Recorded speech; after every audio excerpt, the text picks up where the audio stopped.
ګرانو مرګرو د خزانې تانې په حدود کنکوله کې مې یو ډېره افسوسناکه واقع شوې ده. یو ورور د بل ورور په مخ کې څه کسانو ویشتی دی او مړ دی. دې حوالې سره اختر علي ولد حاجي ګل سکنا په غلام د رپورټ درج کړی دی او خزانې تانې پولیس یې ویلي دي چې دی د خپل ورور عارف ګل عرف بابو دی وایي د دواړه وروڼه سکار پسې تلي د غلطه وایي د واپس را روانو په لاره کې کور ته روانو. په دې دوران کې 3 کسان راغلي دي، په دې باندې ډزې کړي دي. په دې کې د اختر علي خو بچ شوی دی او د عارف ګل چې کم دی دا لګېدلی او دا زخمي و. دا بیا دغه ځای کې چې کم خلک وو نو هغوی روچت کو هسپتال ته بوتلو، خو بس بیا دی په لاره کې چې کم دی د سا ورکا. ملزمان 3 کسان وو، هغوی تښتېدلي دي. دې حوالې سره چې موږ د خزانې تاڼې پولیس سره خبره وکړه نو پولیس وایي چې هغوی د 3 کسان دي، 3 ملزمان دي، 3 واړه خپلو کې وروڼه دي. د هغوی خلاف پولیس د 302 او د 324 مطلب قتل او اقدام قتل اف ای آر د 3 واړو ملزمانو خلاف درج کړی دی او پولیس وایي هغوی د ملزمانو د گرفتارۍ لپاره چاپې وهل هم شروع کړي دي. خو لا تر دې ساعته پورې چې موږ سره کم انفارمیشن دي نو په هغې کې دا ملزمان نه دي گرفتار شوي. وجه چې کم دا د زنانو تنازع دي یادوي. ګرانو مرګرو د مشني ګیټ تاڼې په حدودو کې یو پولیس مقابله شوې ده. په دې پولیس مقابله کې یو حملاور چې کم دی هغه مړ دی. پولیس وایي دا کم کس چې مړ دی نو دا پېښور پولیس ته او نوخار پولیس ته د سټریټ کرایم په 20 واقعاتو کې مطلوب و. دې حوالې سره چې کم پولیس اف ای آر درج کړی د مشني ګیټ تاڼې پولیس هغوی وایي موږ ته اطلاع شوه چې یاره دغلته د ډاګ لاره باندې یو ځای دی، وایي دلته ملزم چې کم دی هغه د رهزنۍ په مختلف کیسونو کې پېښور او نوخار پولیس ته مطلوب دی او هغه دغلته موجود دی.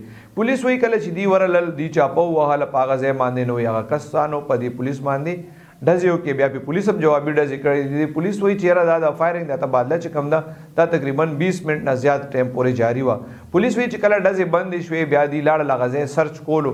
چې کله یې سرچ کولو نو دغه ځای کې بیا یو حملاور مړ پروت و او وایي د هغه نور مرګري چې کم دي هغه تښتېدلي و. دوی وایي چې دا کم کس مړ نو د سره کلاشنکوف هم و، تماچم وه، ګرنیډ هم و. پولیس وایي بیا دی بم ډسپوزل یونټ والا راوغوښتل، هغوی بیا دغه ګرنیډ چې کوم دی راکاره کو.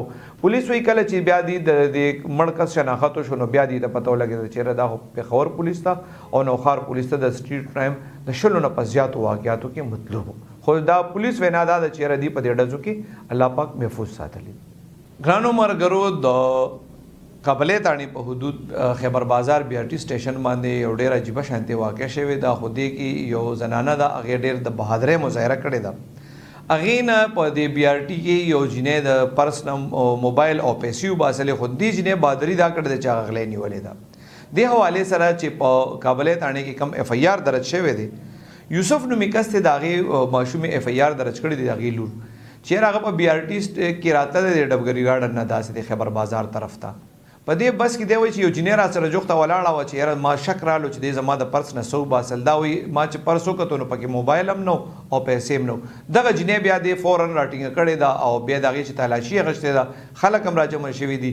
نو کومه جینۍ چې دی نیولې ده او په چا باندې چې شک و نو د هغې د پرس نه دی خپل موبایل هم ریکور کړی دی او خپلې پیسې هم دې ریکور کړی دی. بیا د بی آر ټي چې کوم سټاف دی هغې او دې جینۍ دا کم غله چې وه، کومه ښځه چې غله وه هغې نیولې ده او هغې د پولیس ته حواله کړې ده. پولیس وایي چې دا زنانه کم ده د خاوند علي نوم دی او دا د پینډۍ ده.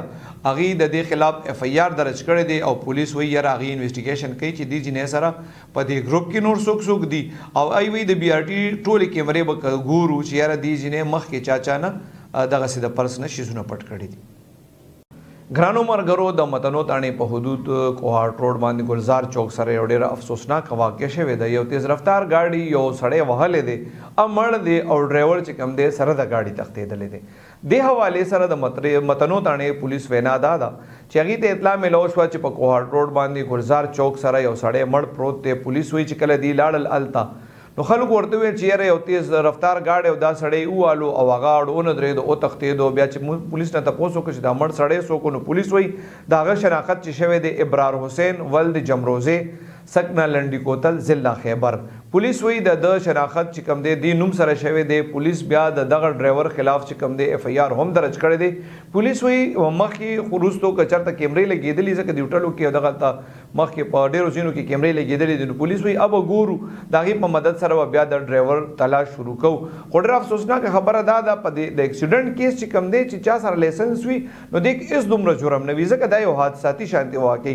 خو دا تښتېدل چې کوم دي نو دا بیا سړي له ډېر زور ورکوي. نو الله دې نه کړي چې د چا نه اکسیډنټ وشي. خو چې د چا نه اکسیډنټ وشي خپل کوشش کول پکار دي دا سړی اوچتول پکار دي کم سے کم د هغه فیملی چې راشي نو دې شیزونو باندې مکسر خلک معاف کړي چې یاره تا خپل وس وکړو سړی خو درال هسپتال ته بوتلو.